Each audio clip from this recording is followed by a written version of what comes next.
Assalamualaikum warahmatullahi wabarakatuh. Alhamdulillah, wassalatu wassalamu ala Rasulillah Muhammad ibn Abdullah wa ala alihi wa sahbihi wa man wala. Subhanaka la ilma lana illa ma 'allamtana innaka antal alimul hakim. Rabbi syrah li sadri wa yassir li amri wahlul 'uqdatan min lisani yafqahu qawli, amma ba'du. Baik, sebelum kita mulai, kita akan baca niat belajar bersama-sama. Mudah-mudahan ilmunya nanti sekali lagi jadi ilmu yang manfaat buat kita sekalian. Bismillahirrahmanirrahim. Nawaitu ta'allum wa ta'lim wan naf'a wal intifa' wal mudzakarah wat tadhkir wal ifadah wal istifadah wal hidza 'ala tamassuk bi kitabillah wa sunnati rasulillah sallallahu alaihi wa alihi wasallam wa du'a ilal huda والدلالة على الخير ابتغاء مرضاته وقربه وثوابه وحسن الخاتمة مع اللطف والعافية وصلاح العاقبة برحمتك يا أرحم الراحمين. La hadratin Nabi Muhammad sallallahu alaihi wasallam wa alihi washabihi azwaji wa dzurriyyati wa ahli baiti wasallim wa jamil anbiya wal mursalin wal kulli ajma'in. Anna Allah yaghfiruhum wa yarhamuhum wa ya'li darajatihim fil jannah wa yanfa'una barakatihim wa asrarihim wa anwarihim wa ulumihim wa nafaatihim fid din wa dunya wal akhirah. Al-Fatihah, baca bersama-sama. A'udzu billahi minasyaitonir rajim. Bismillahirrahmanirrahim. Alhamdulillahi rabbil alamin. Arrahmanir rahim. Maliki yaumiddin. Iyyaka na'budu wa iyyaka nasta'in. Ihdinas siratal mustaqim. Siratal ladzina an'amta 'alaihim ghairil maghdubi 'alaihim waladdallin. Amin. Taqabbalallahu minna wa minkum, taqabbal ya karim. Peta kebahagiaan hidup dunia membawamu kepada kebahagiaan hidup akhirat. Peta untuk membuatmu kenal kepada Sang Pencipta. Jalan hidup yang dapat membawamu menuju surga. Ini namanya jalur langit. Yang paling rugi yang gak mau ngikutin peta ini. Yang paling sukses yang jalan hidupnya mengikuti peta ini, mengikuti jalur langit ini. Karenanya adik-adik, ibu-ibu, saudariku sekalian yang saya muliakan, izinkan saya di kajian pada siang hari ini menyampaikan padamu tentang bagaimana cara kita menempuh perjalanan menuju Allah Subhanahu wa ta'ala lewat jalur langitnya. Biar gak sumpek hidupmu di dunia, biar matimu husnul khotimah, biar di akhirat nanti dapat masuk surga. Bukankah itu yang kamu mau? Bukankah itu yang kamu inginkan? Adik-adik, bukankah itu adalah cita-citamu? Betul? Bahagia di dunia, mati husnul khotimah, di akhirat masuk surga. Adakah keinginan lebih tinggi daripada itu? Adakah cita-cita lebih mulia daripada itu? Enggak ada. Mesti menempuh jalur langitnya, karena surga adanya di langit. Karena segala kebaikan-kebaikan turun dari alam langitnya Allah Subhanahu wa taala menuju ke alam dunia ini. Saat kamu rasa dadamu sesak di dunia, maka naiklah ke atas dan menengadahlah. Maka dada langit siap untuk merengkuhmu, menjadikan sesakmu tak lagi bernilai apa-apa. Sesakmu jadi lega, sesakmu jadi lega. Ayo nih, buat adik-adik yang kegalauan mulu dengerin saya. Buat ibu-ibu yang pusing mulu, terutama kalau lihat sisa saldo akhir bulan, dengerin saya. Simak baik-baik jalur langit. Gimana sih caranya kita menempuh jalur langit? Pertama,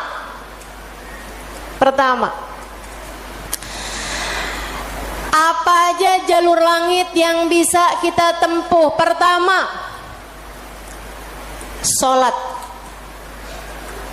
Itu adalah jalur langit yang jangan sampai pernah kamu tinggalkan. Sayyidina Muhammad Al-Bagir berkata kepada putranya Sayyidina Ja'far As-Sadiq, "Ya bunay, ittasil billah." Wahai anakku, senantiasalah terkoneksi dengan Allah, senantiasalah tempuh jalur langit menyampaikanmu kepada Allah Subhanahu wa taala. Seringlah terkoneksi sama Allah. Anaknya bertanya, "Kaifa attasil bih ya walidi?" Bagaimana caraku untuk selalu terkoneksi dengan Allah? Bagaimana caraku berkomunikasi sama Allah? Bagaimana caraku menempuh jalur langit? Ayahandanya berkata, kalau kamu ingin kamu berbicara dengan Allah, sholatlah.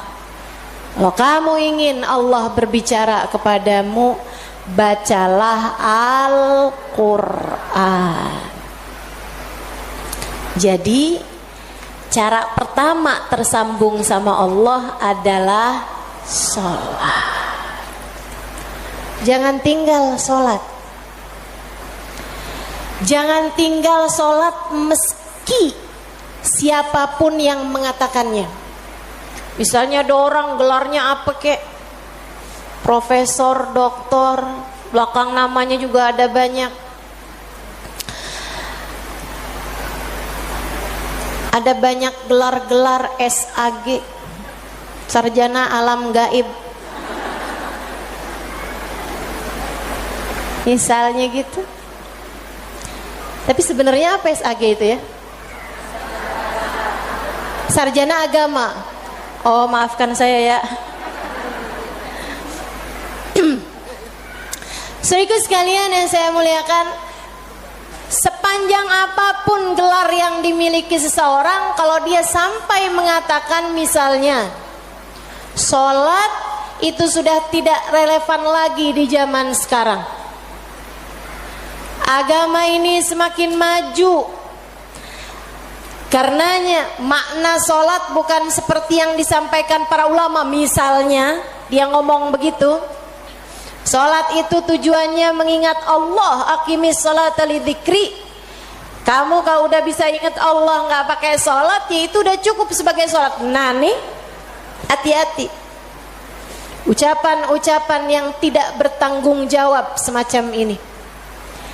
Sholat itu kewajiban dari Allah. Allah yang punya jalur langit, Allah yang tahu bagaimana cara tersambung dengan Allah Subhanahu wa taala. Dan dia yang telah menamakan sholat sebagai sholat dari kata-kata wasala yasilu silatan, yang artinya adalah hubungan, tersambung. Orang yang punya sholat, menjaga sholatnya, dia akan senantiasa tersambung dengan Allah. Dia adalah orang-orang yang menjaga jalur langit. Komunikasi langitnya tetap tersambungkan. Jagain sholat. Dek, jagain. Tapi saya belum bisa khusyuk Ustazah. Nggak apa-apa. Saya masalahnya kalau sholat suka ngelambiar pikiran kemana-mana Ustazah. Sama. Saya juga. Sama. Tapi nggak apa-apa. Jangan pernah tinggal sholat. Imam Ghazali bahkan menyebutkan salah satu penyebab kematian dalam su'ul khatimah, salah satu penyebab iman tercabut dari dalam hati di saat kematian datang, naudzubillah min dzalik, nomor 1 tarkus shalah, meninggalkan salat. Tiang agama kita. Siapa yang sholatnya benar, ibadahnya benar. Siapa yang ibadahnya benar, hidupnya benar. Siapa yang hidupnya benar, bakalan matinya benar. Siapa yang matinya benar, di akhirat dapat kehidupan yang menyenangkan. Karenanya mesti, harus, nomor 1 kamu benahi dalam hidupmu, jangan tinggal sholat. Sesibuk apapun kamu, sholat jangan tinggal, Dek. Sedang mengerjakan aktivitas penting semacam apapun, sholat jangan pernah tinggal, Bu. Jangan pernah tinggal sholat. Sebab orang kalau lagi ninggal sholat, bukan hanya karena dia nggak mau sholat, tapi karena dia tidak diizinkan Allah untuk menghadap kepadanya, telah diputuskan jalur antara dia dengan Allah Subhanahu wa taala. Naudzubillah min dzalik, jalur langit telah terputus darinya. Itu kayak punya HP tapi nggak ada sinyal, nggak bisa dibikin apa-apa HP-nya. Punya HP nggak ada sinyalnya, Bu, nggak ada kartunya, mau dipakai apaan? Mau dipakai ngulek sambel? Ya kan enggak gitu. Karenanya teman-teman sekalian, sholat jangan tinggal. Kamu kalau dibikin sama Allah dalam hidup nggak ngerjain sholat, kamu perlu menangisi hal tersebut. Kenapa gitu? Saya sering sampaikan, orang ketika sholat bukan hanya karena dia mau sholat, akan tetapi karena dia masih punya nilai di sisi Allah, sehingga Allah masih izin. Allah kalau benci sama satu makhluknya, sama seorang hambanya, Allah gak akan izinkan orang tersebut menghadapkan dirinya kepada Allah dalam sholatnya. Dia kirain dia yang gak mau sholat, padahal Allah yang gak mau dia menghadap kepadanya. Telah diputus jalur antara dia dengan Allah Subhanahu wa ta'ala. Na'udzubillah min dzalik. Ada yang nanya sama saya, Ustazah, saya nih kan lagi belanja nih Ustazah, kan sibuk tuh kan. Belanja di mana? Di mall Ustazah. Boleh nggak Ustazah saya jamak sholat saya? Lah, nge-mall di jamak sholat? Agak nih. Belanja ke pasar, sholat udah sampai di jamak-jamak. Innalillahi. Boleh nggak Ustazah? Nggak boleh lah. Yang boleh jamak sholat itu kalau bepergian, itu pun juga dengan jarak keluar kota 82 km. Tapi kalau kurang dari itu, nggak boleh mengerjakan jamaah salat. Katanya Nabi Muhammad, man jama'as salah bi ghairi udrin faqad atababan min abwabil kabair. Siapa yang suka ngumpulin salat, jamaah salat tanpa ada alasan yang dibenarkan, dia sedang mendatangi salah satu pintu dari pintu-pintu dosa-dosa besar. Dia tanya, boleh nggak Ustazah jamaah salat? Nggak boleh, kecuali karena ada alasan yang dibenarkan. Emang kenapa gitu Ustazah? Kamu kalau kepengen hidup dipentingkan sama Allah, maka kamu harus mementingkan Allah. Salat adalah gambaran tentang kamu mementingkan Allah, maka insya Allah hidupmu akan dipentingkan oleh Allah. Jalur langit yang pertama adalah salat. Makanya ada orang yang salatnya khusyuk-khusyuk, ada orang yang salatnya panjang-panjang. Tuh guru-guru saya tuh salatnya panjang-panjang, terutama salat sunnah. Kalau salat fardu ringan-ringan aja, karena beliau mengerjakan salat fardunya berjamaah jadi imam. Nah itu katanya Nabi Muhammad, kalau kamu salat jadi imam jangan jang. Tapi kalau kamu salat sendirian, silahkan mau panjang kayak gimana pun silahkan balik. Kalau sholat jadi imam Bismillahirrahmanirrahim, jadi imam Bismillahirrahmanirrahim, jadi imam. Dalam sholat sendirian Bismillahirrahmanirrahim. Jalur langit yang indah, jangan pernah jadikan doa hanya sekedar, sebab doa adalah semua yang kamu perlukan. Bu, Kak, Dek, Nak, dengerin saya. Kamu yang sekarang adalah hasil dari doa-doamu di masa lalu. Coba liatin dirimu itu. Kamu yang sekarang adalah hasil dari doa-doamu di masa lalu.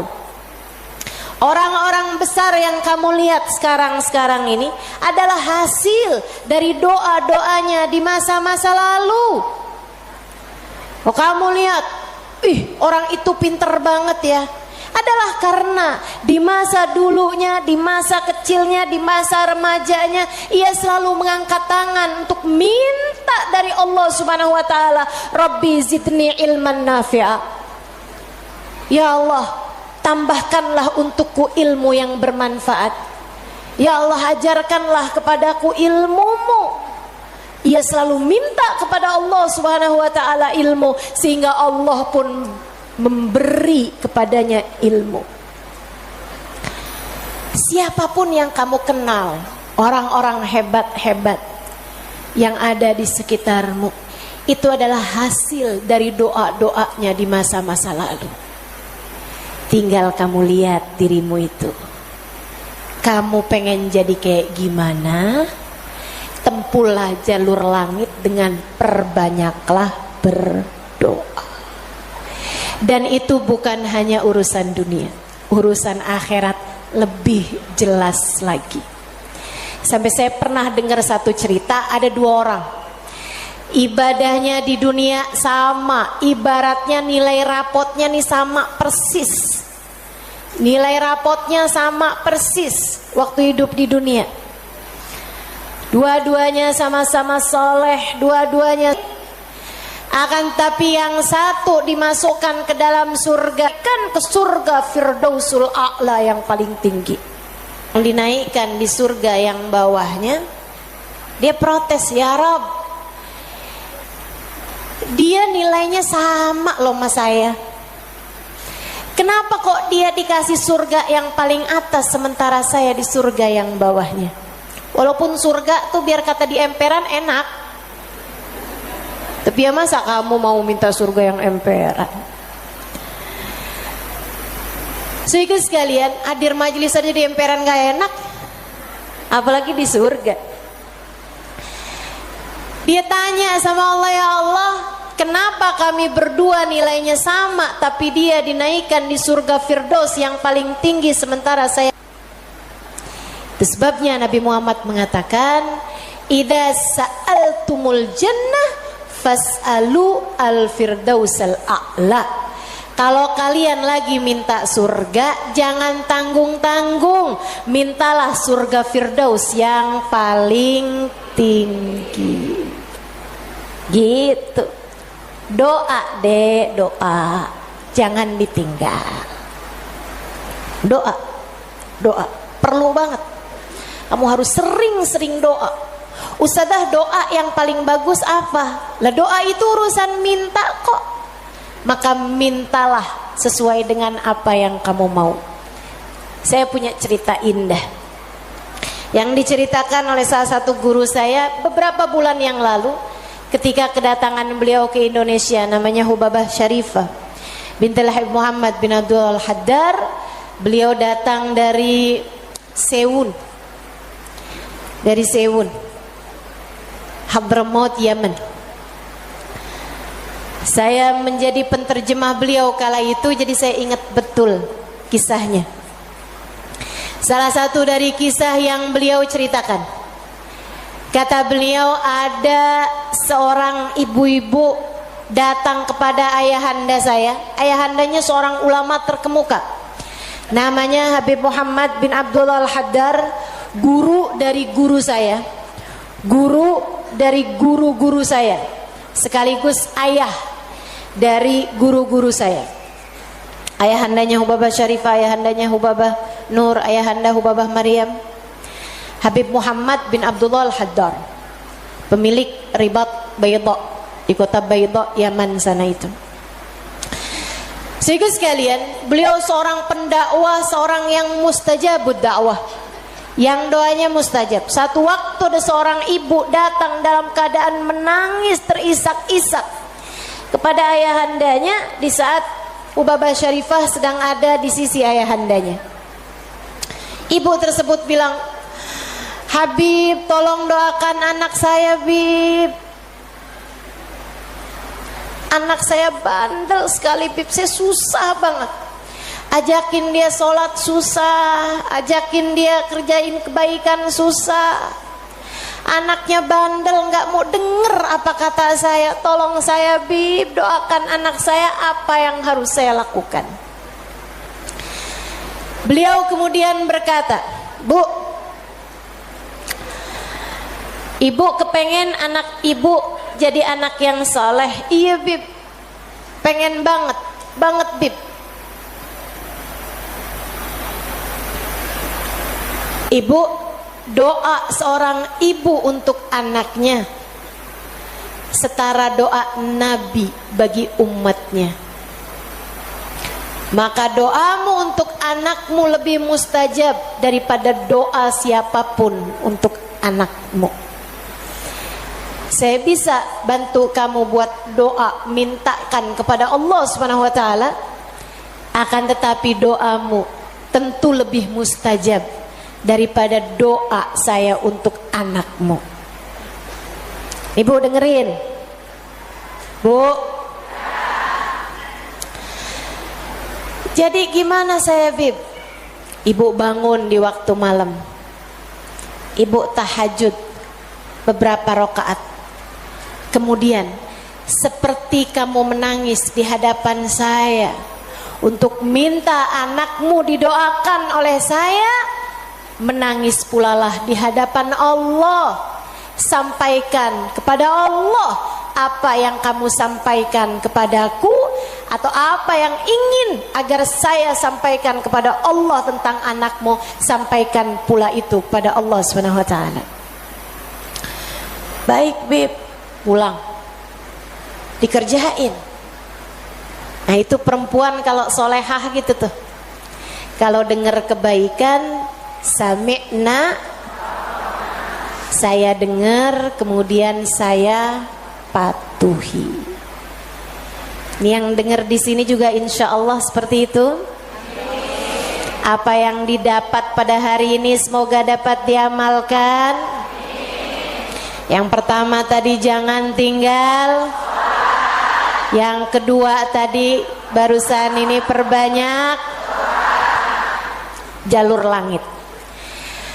Dia pun mengerjakannya, bangun di waktu malam nangis, ya Allah tolong liatin anak saya, kesianin anak saya ya Allah, solehkan dia ya Allah. Tolong pandang anak saya dengan pandangan kasih sayangmu ya Allah. Saya nggak ngerti cara melakukannya ya Allah. Seperti mana engkau telah menjadikan anak-anak dari hamba-hambamu yang soleh salehah. Kau jaga mereka, jaga pula lah anakku ya Allah. Jauhkan dari segala dosa-dosa, jauhkan dari segala kejahatan-kejahatan. Tolong jaga anak saya ya Allah. Terus didoain anaknya, didoain anaknya. Malam demi malam, malam demi malam. Dan Bu, Kak, Dek, Nak, doa itu bukan instan. Doa itu tidak seperti kamu nyeplok telur sekarang mateng sekarang, enggak gitu. Doa itu Allah mau lihat kesungguhan hatimu dalam meminta. Perlu waktu yang sering kali tidak sebentar, sebab Allah mau melihat kesungguh-sungguhanmu. Karenanya kalau doamu belum diijabah, jangan menyerah. Dek, kalau doamu belum diijabah, jangan nyerah. Kamu masih sangat mungkin untuk diijabah doamu selagi kamu tidak berhenti berdoa. Ingat-ingat ucapan saya. Kamu masih sangat mungkin untuk diijabah doamu itu selagi kamu tidak berhenti berdoa. Doa terus, kata Hubabah Syarifah, setahun, 2 tahun, 3 tahun, 4 tahun, 5 tahun, 6 tahun.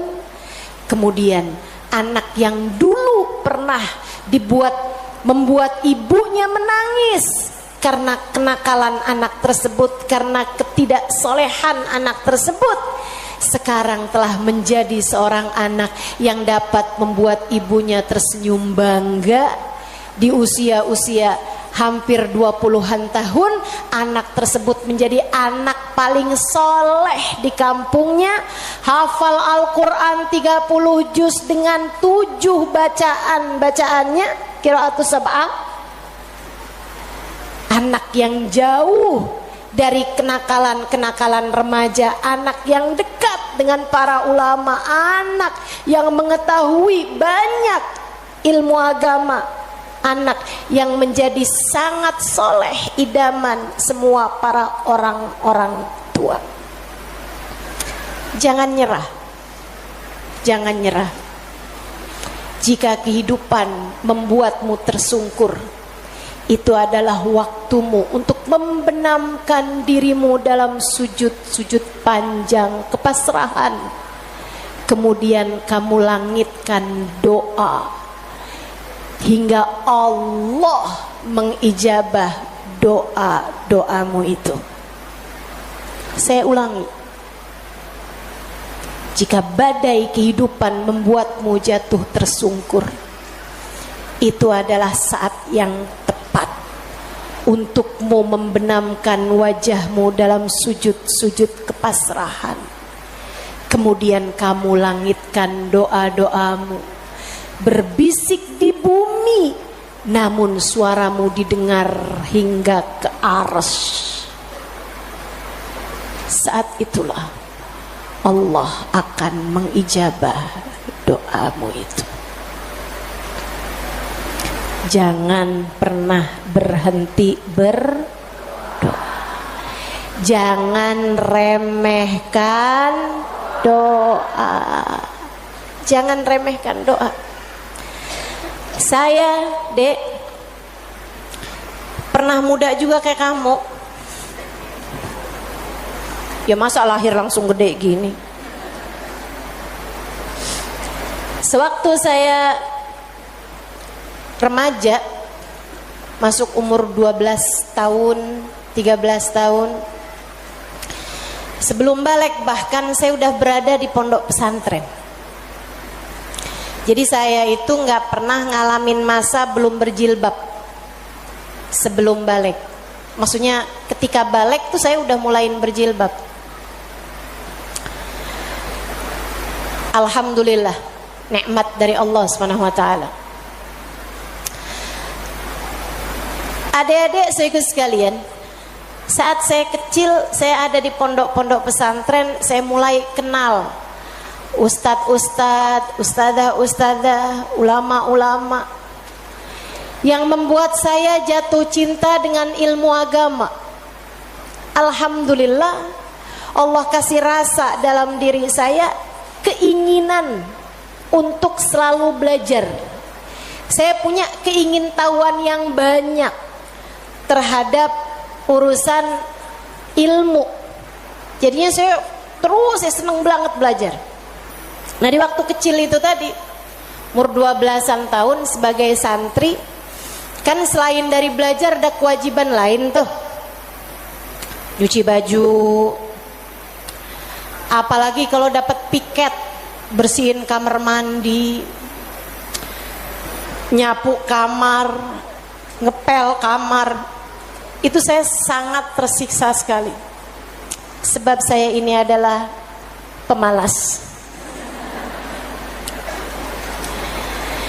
Jadinya karena saya pemalas urusan bebersih, dan saya mendadak rajin ketika urusannya belajar. Saya seneng belajar, saya seneng tahu, saya suka mikir.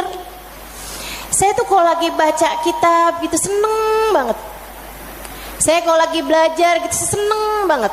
Apalagi kalau ustadzanya yang nyampein ilmu dengan cara-cara yang sangat saya sukai gitu, ngasih tahu hal-hal yang nggak ada di dalam kitab gitu. Saya bisa melongo dengerin, seneng banget. Jadinya di masa-masa kecil itu kalau saya lagi dengerin kajian, kalau saya lagi baca kitab, saya suka doa, ya Allah, jangan pernah pisahkan saya dari ilmu. Ya Allah, jangan pernah jauhkan saya dari kitab-kitab pengetahuan yang mendekatkan saya padamu. Umur 12 tahun, 13 tahun, doa saya semacam itu. Ayo nih adik-adik yang umur 16 tahun, ya Allah, kenapa kok saya nggak pernah ada yang nembak ya?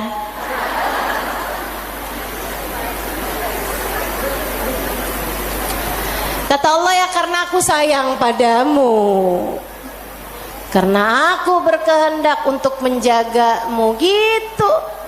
Ini malah dipertanyakan, saya kurang cakep apa ya? Kok nggak ada yang naksir sama saya gitu? Siapa kek, tukang kebun, satpam sekolah? Jangan ya dek, jangan. Kalau kakak kelas boleh ustazah, jangan juga. Jangan pacaran. Adik-adik saudaraku sekalian, sebaliknya ketika saya mulain, kalau saya lagi nyapu, saya lagi nyuci baju, apalagi kalau saya udah mulain harus nyikat kamar mandi, rasanya saya keberatan sekali. Saya sambilan nyikat kamar mandi sambil doa, ya Allah, yang beginian saya nggak usah dikasih dong. Ya Allah, selamatkan saya dari hal-hal yang semacam ini. Alhamdulillah, alhamdulillah. Saya habisnya itu juga mondok-mondok pesantren, tapi bisa dihitung dengan jari waktunya di mana saya harus nyuci baju, di mana saya harus ngepel, di mana harus nyapu gitu. Kayak alhamdulillah, saya punya banyak orang-orang yang mau mengerjakannya buat saya. Alhamdulillah. Allah bakal kasih. Kata Allah Subhanahu wa taala, ud'uni astajib lakum, mintalah kepadaku niscaya akan aku ijabah. Minta, doa, jangan berhenti berdoa. Ayo adik-adik, kamu punya panjang masa depan insyaallah. Umurmu mudah-mudahan masih tersisa panjang insyaallah. Jangan sesali dengan di masa tua kamu enggak dikasih hal-hal besar dalam kehidupan karena kamu tidak pernah memintanya kepada Allah. Minta, ya Allah, pandanglah aku dengan pandangan kasih sayang-Mu. Ya Allah, seperti mana Engkau menjaga hamba-hamba-Mu yang soleh-solehah, tolong jaga saya juga ya Allah. Dek, minta sama Allah. Saya serius berkata padamu, dengarkan saya. Saya menyampaikan nasihat sebagai orang tua kepadamu, Dek, kepadamu nak. Minta sama Allah, yang dekat sama Allah. Karena kalau kamu merasa, kok saya punya orang tua nggak terlalu sayang ya sama saya, kamu tahu nggak kenapa dalam hidup kamu seringkali merasa bahwa orang tuamu nggak cukup sayang sama kamu, guru-gurumu sepertinya nggak sayang sama kamu. Saya kasih tahu, saat Allah membuat hatimu patah dari berharap kepada manusia, itu adalah cara Allah untuk mengenalkan kasih sayangnya yang tak terbatas padamu. Dekatilah Allah. Orang lain mungkin merasa bosan denganmu, tapi Allah tidak. Allah tidak. Allah tidak akan bosan denganmu kecuali jika kamu yang bosan dengannya. Allah tak akan meninggalkanmu kecuali jika kamu yang meninggalkan Allah. Maka atas nama cinta saya sampaikan padamu, Dek, dengerin saya. Bu, dengerin saya. Atas nama cinta saya sampaikan padamu, jangan pernah tinggal Allah. Yang dekat sama Allah, mintalah terus kepada Allah. Mintalah terus kepada Allah. Minta pandangan kasih sayangnya tertuju padamu. Minta Rahman Rahimnya, rahmatnya Allah kasih kepadamu. Minta agar dalam keadaan apapun Allah tak pernah berhenti menyayangimu. Mintalah, mintalah permintaan yang tak akan pernah kamu sesali. Gak usah minta, ya Allah, jangan biarkan orang tua saya meninggalkan saya. Gak usah, gak usah. Kamu, Bu, jangan minta, ya Allah, jangan biarkan hati suami saya berpaling dari saya. Kamu mau minta juga, terserah. Tapi yang saya sampaikan padamu adalah bahwa hal yang semacam itu bisa kamu syukuri, bisa pula kamu sesali. Akan tetapi kalau kamu tidak ditinggalkan oleh Allah, sampai kapanpun tidak akan pernah kamu sesali, insya Allah. Jadi jangan kesusahan, lepaskan kita dari segala kesempitan-kesempitan, sebagaimana Nabi Yunus alaihi salam dikeluarkan oleh Allah Subhanahu wa taala dari dalam perut ikan pada hari Asyura. Insya Allah, amin ya rabbal alamin. Nah, karenanya hari Asyura ini merupakan hari yang sangat dimuliakan Allah Subhanahu wa taala, bahkan dari sejak zamannya nabi-nabi yang terdahulu. Itu sebabnya Nabi kita Muhammad SAW termasuk juga dari yang memuliakan hari Asyura. Udah dipuasain sama Nabi bahkan dari Mekah. Dari saat Nabi Muhammad di Mekah, itu Nabi Muhammad udah setiap tahun tuh puasa. Dari sejak Nabi Muhammad jadi seorang nabi, itu Allah udah wajibkan untuk puasa setiap tanggal 10 itu hari Asyura. Sampai di akhir kehidupan Nabi Muhammad SAW, di tahun-tahun terakhir Nabi Muhammad SAW ada di atas muka bumi ini, tepatnya di tahun terakhir Nabi Muhammad ada di atas muka bumi ini, Nabi ngeliat pas bulan Muharram hari Asyura itu yang puasa bukan cuma orang Islam. Jadi waktu diwajibkannya puasa Ramadan, itu puasa yang asal-asalnya wajib, semuanya hukumnya ganti jadi sunnah. Puasa Ramadan doang yang wajib buat umat Islam, kan gitu ya. Nabi Muhammad kemudian tetap tuh puasain hari Asyura, nggak pernah tinggal, sebagai puasa sunnah yang wajibnya hanya sisa puasa Ramadan. Sehingga sekalian, tapi Nabi di tahun terakhirnya beliau ngelihat yang puasa tanggal 10 Muharram atau hari Asyura bukan cuma orang Islam, akan tetapi juga orang Yahudi yang mengikuti ajarannya. Menurut mereka mengikuti ajarannya Nabi Musa dan Nabi Ibrahim alaihissalam.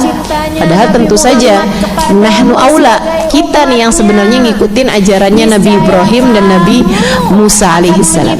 Nabi Muhammad nanya sama mereka, lima sumtum fi hadzal yaum, kenapa kalian puasa pada hari ini?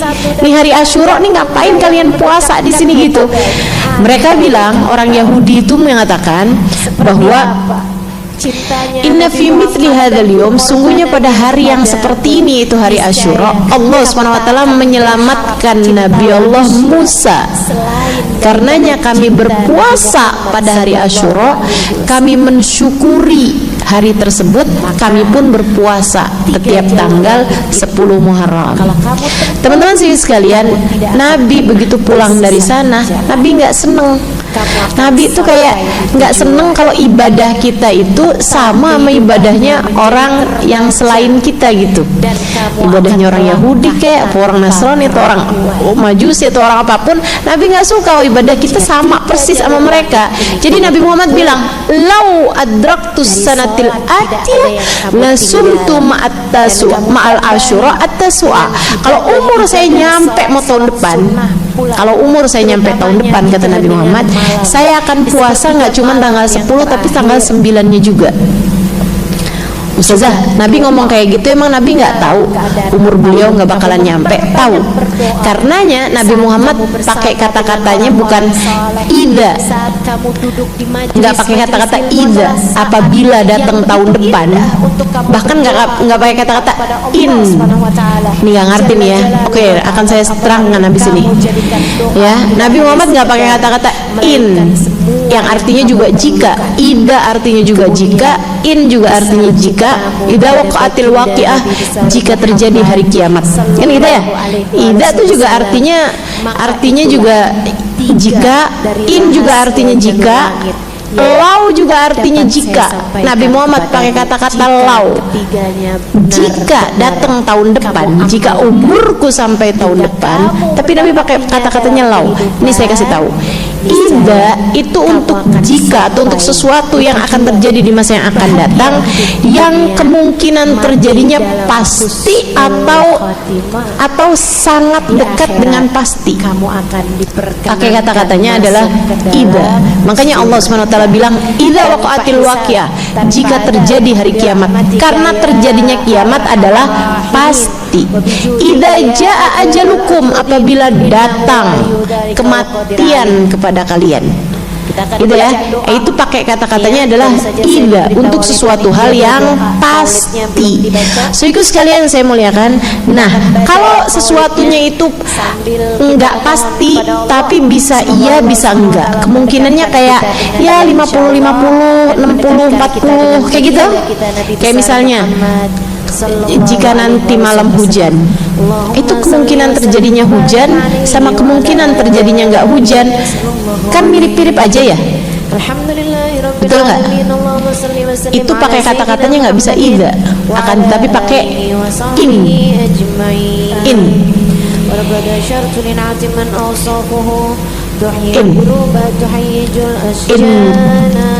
In yanzil alaina al-matar fi hadhihi lailah, jika turun hujan pada malam hari ini, pakai kata-katanya in. Jadi dalam Al-Quran tuh kalau kamu baca in, kata-kata in itu artinya adalah jika, untuk sesuatu hal yang bisa iya bisa tidak. Kalau kalau jikanya itu adalah sesuatu hal yang nggak akan kejadian, andai, kalau di bahasa kita tuh berarti kata-katanya kira-kiranya andai itu kan seringnya kan nggak kejadian. Andai aku jadi orang kaya, yang ngomong nih nggak kaya berarti gitu ya. Aku punya anak, nih yang ngomong kan berarti nggak punya anak gitu kan. Andai aku akan punya anak, tapi yang ngomong ini adalah orang yang umurnya udah 60 tahun, itu pakainya nggak bisa akan tetapi pakainya lau itu untuk sesuatu hal yang nggak akan kejadian gitu, yang jika, tapi jikanya itu nggak akan kejadian. Kayak dalam Al-Quran tuh Allah kasih tahu tuh, kalau aja dunia ini ada dua Tuhan, tafasadata, kayak gitu kan, pasti akan rusaklah dunia ini. Nah, jikanya itu adalah pakai kata-kata lau. Jika dunia ini punya dua Tuhan, maka akan rusaklah. Kata-katanya itu pakai kalimat jikanya itu adalah pakai kata-kata lau. Nabi Muhammad mengatakan, lau adraktus sanatil atiyah, kalau umur saya nyampe tahun depan, pakainya lau, karena Nabi Muhammad tahu umurnya nggak bakalan nyampe tahun depan. Nasumtu mal asyura tasua, saya akan puasa bersama dengan hari Asyura, hari Tasua, tanggal 9 juga. Jadi Nabi Muhammad tuh mensunahkan puasa hari Tasua tanggal 9 karena nggak seneng puasa kita sama puasanya orang Yahudi. Karena itu para ulama-ulama, kalau kamu bacanya di kitab-kitab yang besar-besar, kamu akan dapat nih, mereka mengatakan kalau kamu nggak bisa puasa tanggal 9 tapi kamu bisa puasa tanggal 10, jangan sendirian puasa tanggal 10-nya, puasain juga tanggal 11-nya, agar puasa kamu setidaknya tidak sama dengan puasanya orang Yahudi. Jelas? Jadi hari Tasua itu teman-teman, dia menjadi mulianya cuman karena deketan sama hari Asyura. Disunahkan di sana buat puasa. Nih ya, yang orang-orang yang suka nanya-nanyain dalil, itu juga mereka tetap nggak mau tuh puasa tanggal 9. Saya sampaikan ini biar kamu nggak bingung nanti. Mereka nggak mau juga puasa tanggal 9. Tanggal 10-nya mereka mau puasa karena katanya Nabi Muhammad puasa. Dalilnya sahih, Nabi Muhammad puasa. Jadi mereka mau puasa tuh tanggal 10. Tapi tanggal 9-nya nggak mau. Tanggal 9-nya nggak mau, kenapa? Karena Nabi nggak pernah puasa. Tapi kan Nabi udah niat puasa. Tapi kan Nabi nggak puasa. Ke Baitullahil Haram di Mekkah. Repot nggak nih ngadepinnya nih? Dan Allah sampaikan pula, mereka bilang, tapi kan Nabi Muhammad nggak pernah puasa. Ya, tapi kan Nabi Muhammad niat puasa. Bukankah anak yang baik berbakti akan melaksanakan niat orang tuanya? Maka demikian pula dengan kita. Kita belajar buat umat jadi umat yang berbakti, kita laksanakan niatnya Nabi kita Muhammad. Puasain tanggal 9, namanya puasa hari Tasua. Nah, sekarang kita beralih ke hari Asyura-nya nih. Apa aja yang kamu perlu lakukan pada hari Asyura ini? Saudara sekalian, semua amalannya ada 10, tapi saya kasih tahu ya. Nah, ini dengerin dengan baik karena saya akan sampaikan hal-hal yang memang mengandung unsur dalil nih. Dengerin dengan baik. Ada 10 perkara yang kamu baik untuk kamu akan dengar dianjurkan dilakukan pada hari Asyura ini ya. Tapi hukumnya beda-beda. Satu, ada yang memang amalan-amalan yang jangan sampai kamu tinggalkan, karena ini ada dalilnya secara sahih dan memang benar-benar tidak pernah ditinggalkan oleh Nabi kita Muhammad SAW. Dari 10 itu hanya ada 2 hal ya. Kemudian ada lagi perkara-perkara yang baik untuk dilakukan, tapi enggak sekuat 2 hal yang tadi itu. hal-hal yang ini karena ini adalah perkara-perkara yang baik dan akan lebih baik lagi jika ia dilakukan pada waktu-waktu yang mulia. Ya, di antara hal-hal ini ada empat perkara ini baik untuk dilakukan pada hari Asyura karena memang empat hal ini adalah perkara yang baik, hal-hal indah, hal-hal baik yang lebih baik lagi ketika ia dilakukan pada hari Asyura.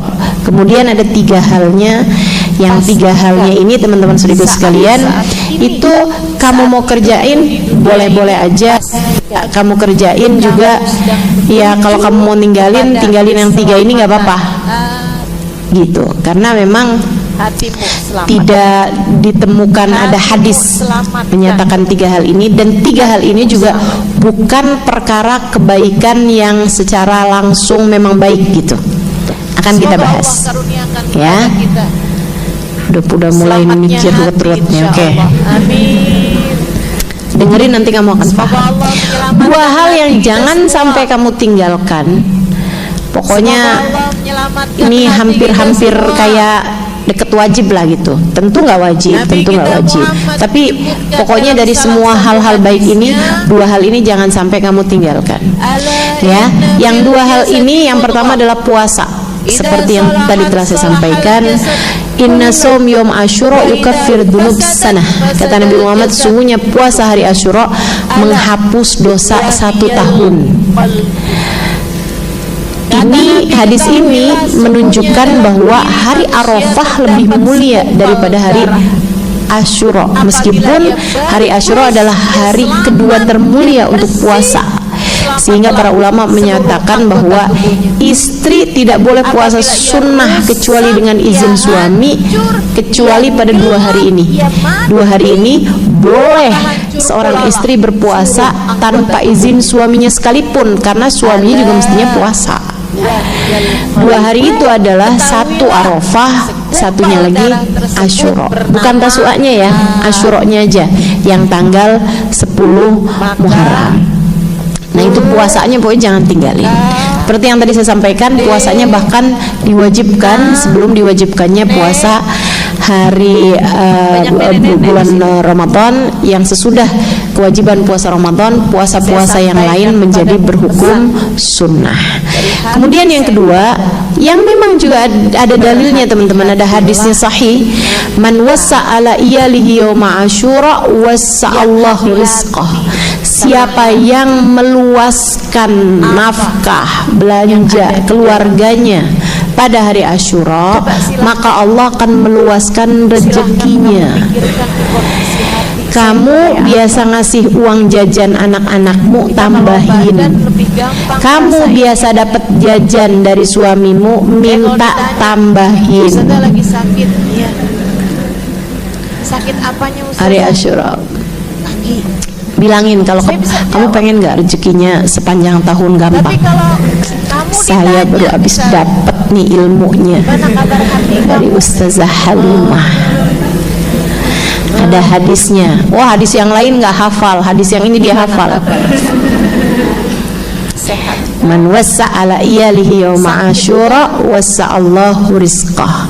Siapa yang ngasih keluasaan nafkah pada keluarganya pada hari Asyura, maka Allah akan meluaskan nafkahnya. Jadi kayak semacam hari kasih sayang buat umat Islam. Ya, hari Asyura ini. Bagaimana kabar suami nambahin nafkah keluarganya, dan nafkah keluarga yang ditanggungnya. Kalau kamu nanggung nafkah orang tuamu, tambahin gitu. Kalau kamu nanggung nafkah keluargamu, kamu tambahin. Begitu. Itu 2 hal yang memang ada hadis secara sahih menceritakan tepat pada hari Asyura itu gitu. Secara khusus hari Asyura. Ada 4 hal yang lainnya yang saya sampaikan tadi juga ya kerjain, itu juga barang bagus, barang baik ya, kita jangan tinggalkan. 1 diantaranya menafkahi anak yatim, menyantuni anak yatim, bukan menafkahi, menyantuni anak yatim. Teman-teman sekalian, bicara menyantuni anak yatim, hari kapan aja juga bagus. Apalagi pada hari Asyura, yang mana memang ulama-ulama dari zaman dulu itu menjadikan hari Asyura sebagai hari kita menyayangi dan memperhatikan nasib anak-anak yatim yang ada di sekeliling kita lebih lagi gitu. Maksudnya kepedulian kepada anak yatim nggak nunggu hari Asyura, apaan aja pun kita semestinya peduli. Tapi kan kalau nggak ada harinya secara khusus kayak gini nih, kita kadang-kadang suka lupa. Nah, pas hari Asyura nih, waktunya kita cari tahu lagi siapa aja sih nih anak-anak yatim di kampung kita. Nah, kalau bisa sih kasih nafkahnya bukan cuma buat hari Asyura aja, tapi kita lebih perhatikan lagi untuk bulan-bulan selanjutnya juga mereka kayak gimana nih kondisi dan keadaan mereka, kan begitu. Sekolahnya gimana nih gitu. Untuk biaya kenaikan sekolahan yang yang bulan ini nih kan kenaikan sekolah ya mereka ya, kenaikan kelas atau pindah sekolah nih, keadaan mereka seperti apa gitu. Itu yang perlu juga kita lakukan gitu. Jadi hari Asyura sebagai hari kita menyantuni anak yatim. Nah, ini teman-teman saudara sekalian, ini juga memang ada hadisnya, walaupun hadisnya adalah hadis yang dhaif. Hadis yang dhaif itu boleh diamalkan untuk fadhailul amal, untuk amal-amal yang berfadilah. Salah satunya seperti menyantuni anak yatim ini. Saya nggak ngerti kenapa hadis mengenai menyantuni anak yatim di hari Asyura itu lebih terkenal daripada hadis yang meluaskan belanja pada hari Asyura. Nah, itu masih jadi misteri sampai saat sekarang ini ya. Saya dari kecil-kecil selalu dengar banyak para suami yang keberatan sepertinya itu ya. Saya dari kecil selalu dengar tuh tentang menyantuni anak yatim di hari Asyura. Betul apa enggak ibu-ibu? Betul ya. Tapi mengenai nambahin uang belanja istri pada hari Asyura, kapan dengernya? Baru-baru aja kan, tahun-tahun belakangan aja ya. Jadi itu satu, menyantuni anak yatim. Silahkan lebih lagi memperhatikan keadaan kondisi anak-anak yatim dan santuni mereka. Juga untuk mengusap kepala anak yatim. Teman-teman sorry sekalian, nih kalau bicara tentang umur anak yatim ya, ada perbedaan tentang urusan menyantuni mereka dengan uang dan dengan urusan mengusap kepala mereka di hari Asyura. Kalau mengusap kepala anak yatim di hari Asyura, itu bahkan anak yatim yang mampu sekalipun sunnah untuk kamu lakukan. Anak yatim yang kaya sekalipun, ibaratnya gitu, itu kamu nggak apa-apa, bagus aja mengusap kepala mereka pada hari Asyura gitu. Tapi kalau untuk urusan menyantuni, menafkahi gitu, ngasih uang gitu ya, ngasih uang gitu kan. Nah, kalau dia punya 3 perusahaan, anak yatimnya emang bapaknya meninggal, tapi ninggalin 3 perusahaan. Nah, kalau kayak gitu ya nggak usah kamu santunin, malah kamu yang perlu santunan dari dia. Gitu kan, hanya anak yatim yang tidak mampu aja yang perlu kamu santunin. Batas umurnya berapa? Sampai mereka mandiri secara finansial untuk yang laki-laki, sampai mereka punya suami untuk yang perempuan. Kita bahas gitu ya. Untuk urusan disantunin, untuk urusan kamu kasih uang tuh, walaupun udah balik nggak apa-apa gitu, karena itu tuh sampai mereka mandiri secara finansial, sampai udah kerja gitu. Kalau laki-laki, yang perempuan sampai dengan menikah, jelas ya. Tapi kalau untuk urusan mengusap kepalanya anak yatim itu sampai balik. Kalau udah balik nggak perlu lagi diusap, biar bagus, biar terjaga, biar selamat. Ntar nyari yang udah mahasiswa lagi. Dalamnya banyak sampah. Begitu ya, jelas ya. Itu untuk urusan anak-anak yatim. Kemudian hadisnya itu berbunyi, siapa yang mengusap kepala anak yatim pada hari Asyura, maka Allah Subhanahu wa taala akan ampuni dosanya sebanyak helai rambut dari anak tersebut, memberikan kepadanya kebaikan sebanyak helai rambut yang diusap. Tapi bukan artinya kita tinggalin anak yang gundul, nggak ada helai rambutnya nih, udah nggak usah deh, yang ini nggak usah diusap. Jangan juga ya. Iya, tetap diusap juga gitu kepalanya. Baik, teman-teman sekalian, kemudian yang berikutnya adalah untuk mengunjungi ulama dan orang soleh, ya, kunjungi, minta doanya gitu pada hari Asyura. Kami di Hadramut dulu di Tarim, pokoknya kalau ada hari Asyura gini, Hubabah pasti akan ajak kita jalan untuk berkunjung ke rumahnya para hubabah-hubabah, mengunjungi rumahnya para habaib-habaib, terutama yang udah sepuh-sepuh, untuk kita mintain doa-doa dari mereka gitu. Jadi itu memang sesuatu hal yang indah untuk dilakukan, karena memang ya jangankan pada hari Asyura, mengunjungi ulama, minta doa dari mereka, mengunjungi orang soleh, kita minta doa dari mereka kapan aja kan bagus. Kata Nabi Muhammad, iltamisu min ikhwanikumud doa, mintalah dari saudara kalian sama muslim doa. Kamu nggak pernah tahu dari lisan siapa Allah mengijabah doa hamba-hambanya, gitu ya. Nah kalau dari lisan orang biasa aja doa bisa jadi mustajab, apalagi dari lisannya para ulama-ulama kita, lisannya orang-orang soleh, terutama yang sudah sepuh-sepuh gitu kan, yang sudah usia lanjut. Nah itu tentu doa lebih mustajab dari mereka. Kata Nabi Muhammad, al barokah ma'akabilikum, keberkahan ada pada orang-orang tua di antara kalian yang usianya udah lanjut ya, di atas 70-an tahun semacam itu. Baik, kemudian yang berikutnya lagi, jadi tadi itu menyantuni anak yatim, kemudian kedua mengunjungi di hari Asyura, itu lebih terkenal daripada hadis yang meluaskan belanja pada hari Asyura.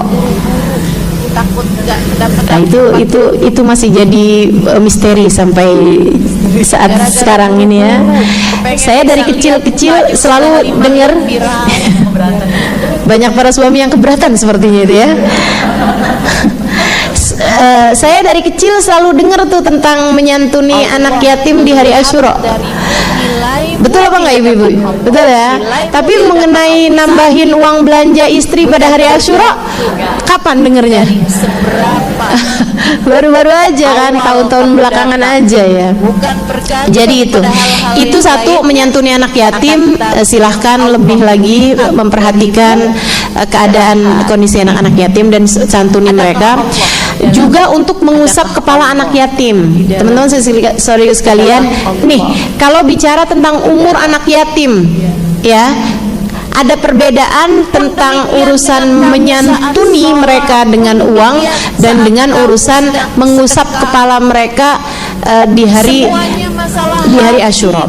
Kalau mengusap kepala anak yatim di hari Asyura, itu bahkan anak yatim yang mampu sekalipun sunnah untuk kamu lakukan. Anak yatim yang kaya sekalipun, ibaratnya gitu, itu kamu nggak apa-apa, bagus aja mengusap kepala mereka pada hari Asyura gitu. Tapi kalau untuk urusan menyantuni, menafkahi gitu, ngasih uang gitu ya, ngasih uang gitu kan. Nah kalau dia punya 3 perusahaan, anak yatimnya emang bapaknya meninggal, tapi ninggalin 3 perusahaan. Nah kalau kayak gitu ya nggak usah kamu santunin, malah kamu yang perlu santunan dari dia. Gitu kan, hanya anak yatim yang tidak mampu aja yang perlu kamu santunin. Batas umurnya berapa? Sampai mereka mandiri secara finansial untuk yang laki-laki, sampai mereka punya suami untuk yang perempuan. Gitu ya. Untuk urusan disantunin, untuk urusan kamu kasih uang tuh, walaupun udah balik nggak apa-apa gitu, karena itu tuh sampai mereka mandiri secara finansial, sampai udah kerja gitu. Kalau laki-laki, yang perempuan sampai dengan menikah, jelas ya. Tapi kalau untuk urusan mengusap kepalanya anak yatim, itu sampai balik. Kalau udah balik nggak perlu lagi diusap, biar bagus, biar terjaga, biar selamat. Ntar nyari yang udah mahasiswa lagi, banyak sampah. Begitu ya, jelas ya. Itu untuk urusan anak-anak yatim. Kemudian hadisnya itu berbunyi, siapa yang mengusap kepala anak yatim pada hari Asyura, maka Allah Subhanahu wa taala akan ampuni dosanya sebanyak helai rambut dari anak tersebut, memberikan kepadanya kebaikan sebanyak helai rambut yang diusap. Tapi bukan artinya kita tinggalin anak yang gundul, nggak ada helai rambutnya nih, udah nggak usah, ada yang ini nggak usah diusap, jangan juga ya. Iya, tetap diusap juga gitu kepalanya.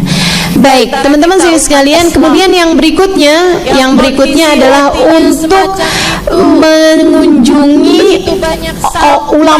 mengunjungi ulama dan orang soleh, ya, kunjungi, minta doanya gitu pada hari Asyura. Kami di Hadramut dulu di Tarim, pokoknya kalau ada hari Asyura gini, Hubabah pasti akan ajak kita jalan untuk berkunjung ke rumahnya para hubabah-hubabah, mengunjungi rumahnya para habaib-habaib, terutama yang udah sepuh-sepuh, untuk kita mintain doa-doa dari mereka gitu.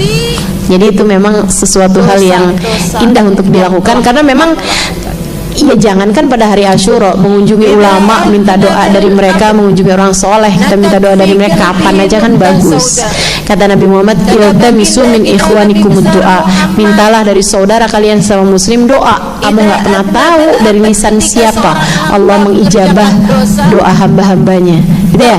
Nah kalau dari lisan orang biasa aja doa bisa jadi mustajab, apalagi dari lisannya para ulama-ulama kita, lisannya orang-orang soleh, terutama yang sudah sepuh-sepuh gitu kan, yang sudah usia lanjut. Nah itu tentu doa lebih mustajab dari mereka. Kata Nabi Muhammad, al barokah ma'akabirikum, keberkahan ada pada orang-orang tua di antara kalian yang usianya udah lanjut ya, di atas 70-an tahun semacam itu. Baik, kemudian yang berikutnya lagi, jadi tadi itu menyantuni anak yatim, kemudian kedua mengunjungi orang-orang, mengunjungi ulama dan orang soleh. Yang ketiga sedekah. Sekali lagi sedekah kapan aja juga emang bagus, tapi pada hari Asyura ini memang lebih lagi kebaikannya, lebih lagi berlipat-lipat pahalanya, dan juga lebih lagi kebaikannya. Teman-teman saya sekalian, cari siapapun aja. Nah saya kalau kamu pakai bahasa misalnya gitu ya, yuk kita kumpulin uang buat menyantuni anak yatim, itu saya agak kurang setuju tuh dengan bahasa itu, kecuali kalau kamu tambahin dan duafa, sebab ada banyak anak-anak kecil gitu ya, mereka lebih miskin daripada yang yatim, bapaknya sakit nggak bisa kerja, yang bapaknya ada sih masih hidup tapi nggak ketahuan rimbanya, nggak dinafkahin dari zaman ini gitu kan, dari waktu dia kecil gitu loh, yang ditinggalin sama bapaknya dari sejak kecil, tapi bapaknya masih hidup sih tapi nggak punya tanggung jawab gitu kan banyak tuh yang kayak gitu. Kesian banget kalau dia nggak dikasih gitu. Kalau bahasanya kamu hanya anak yatim, ya hanya untuk anak yatim aja gitu. Makanya tambahin tuh kalau bikin acara santunan atau apa, santunan yatim dan duafa, biar uangnya itu kepake buat anak-anak duafa juga yang tentu saja mereka sangat memerlukannya. Jadi sedekah ya, sedekah pada hari Asyura. Nah, sedekah itu kebaikan kalau dilaksanakan pada hari-hari yang mulia lebih memungkinkan lagi untuk bertambah-tambah pahalanya. Baik, kemudian yang keempatnya, teman-teman saudara sekalian, baik untuk kamu lakukan pada hari Asyura adalah mengunjungi atau menjenguk orang sakit. Menjenguk orang sakit, nah, itu baik untuk kamu lakukan pada hari Asyura juga.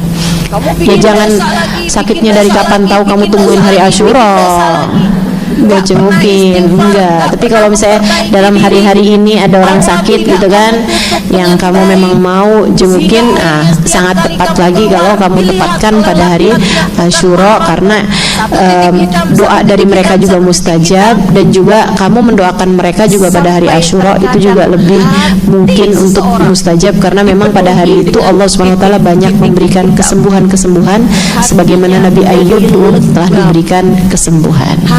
Gitu ya, itu 4 hal yang sebaiknya jangan ditinggalkan. Kemudian ada hal lain juga yang juga untuk tidak di 2, 4, berarti berapa tuh? Kalau udah dua, empat. Oh iya, ada